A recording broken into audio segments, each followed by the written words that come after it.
But this is Accra. 5 people dead after just a little drizzle, really. Yes, Samson. It's rather unfortunate that over 50, 60 years after independence, every year we have this challenge in Accra and other cities in Ghana.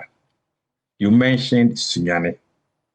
Sunyane is a well-planned city, but I can assure you, nowadays when it rains, sometimes when you're driving around the streets you're not careful, you may land yourself in a ditch. All because of, not because Sunyane alone, because of indiscipline. So if you ask me, I would say every time a flooding has to do with indiscipline. Indiscipline on the part of the law enforcers, indiscipline on the part of those of us who build. When it comes to the laws of the land, I can tell you something, we have a lot of statutory provisions dealing with how we should build, where we should build, etc., etc. But the key challenge is about enforcement of these regulations and other statute laws or statutes. Now you look at a situation where you have the various assemblies which have been given the power to enact bylaws to regulate the activities within the various municipalities and assemblies. Most of the assemblies in Accra, I can tell you, have various bylaws dealing with where and how we should build. But the question is, are we implementing or enforcing those bylaws?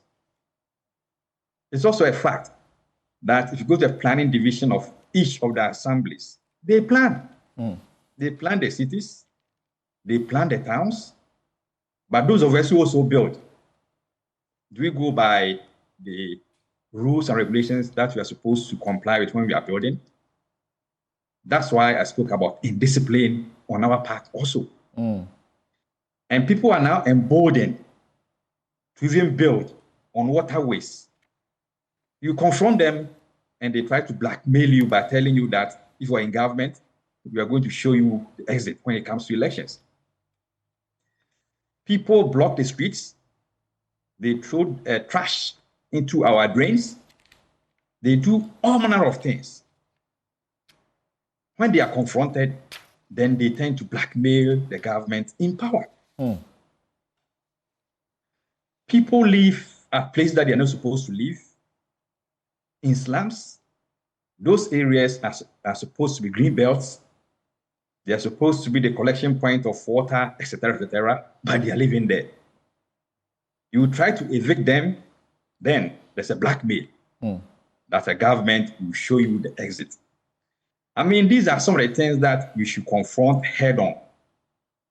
And I decided to read around this issue about flooding and realized that in the 60s, we have flooding in Ghana. In the 70s, flooding. 80s, flooding. 90s, 2020s. I mean, it's been recurring each year. Right. And every year, we have discussions like we're having today. Yeah. But after the discussions, we go to sleep. You know, Kokubako used to be a regular on this show.